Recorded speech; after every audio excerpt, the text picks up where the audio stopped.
मुंबई में आज गणेश चतुर्दशी की तैयारी बड़ी धूमधाम से की जा रही है। इस साल दूसरी बार कोरोना महामारी के बीच गणेश उत्सव मनाया जाएगा, लेकिन कोरोना के बावजूद लोगों में उत्सव का जरा सा भी रोमांचक कम नहीं हुआ। मंडलों को समुद्र के किनारे गणपति की मूर्तियों को विसर्जित करने की अनुमति दी गई है। प्रतिमा के विसर्जन करने के लिए केवल 10 स्वयंसेवकों साथ ले जाने की अनुमति होगी।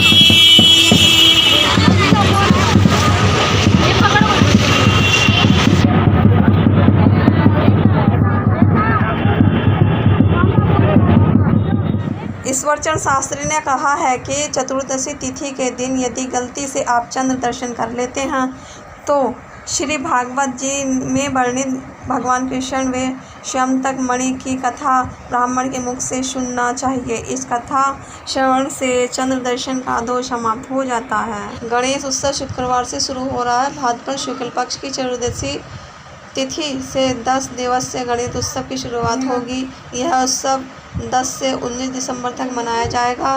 गणेश उत्सव के पहले दिन गणपति की स्थापना की जाती है और पूरे 10 दिनों तक उनकी विधि विधान से पूजना कर त्रयोदशी को विसर्जन किया जाता है। मुंबई सार्वजनिक गणेश उत्सव समन्वय समिति के अध्यक्ष नरेश दिवाकर ने कहा है कि हमें खुशी है कि बीएमसी ने मूर्तियों को समुद्र को विसर्जित करने की हमारी मांग को स्वीकार कर लिया है। बीएमसी ने भक्तों को घर में त्यौहार मनाने वालों के लिए भी निर्देश जारी किए हैं।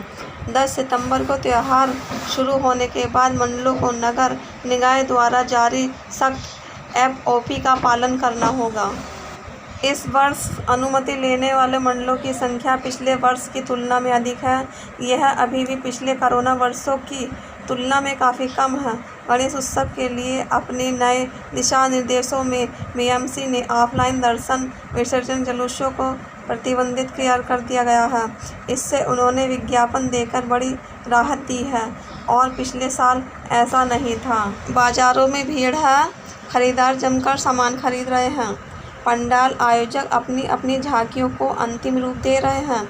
हालांकि सरकार द्वारा जारी गाइडलाइंस में तीसरी लहर के खतरे के बीच कोविड नियमों के तहत लगाए गए प्रतिबंधों के कारण किलोमीटर लंबी कतार नहीं दिखेंगे। साथ ही परिषद मंडलों को समुद्र के किनारे गणपति की मूर्तियों को विसर्जन करने की अनुमति दी गई है। प्रतिमा के विसर्जन करने के लिए केवल 10 सेवकों को साथ ही अनुमति होगी। समुद्र के किनारे मूर्ति को बीएमसी और गैर सरकारी संगठनों के स्वयंसेवकों को सौंप दिया जाएगा, जो फिर मूर्तियों को समुद्र में विसर्जित कर देंगे। केवल मंडल स्वयंसेवकों को समुद्र के किनारे अनुमति नहीं दी जाएगी। दोस्तों, वीडियो पसंद आए तो लाइक, कमेंट, शेयर और सब्सक्राइब जरूर कीजिए।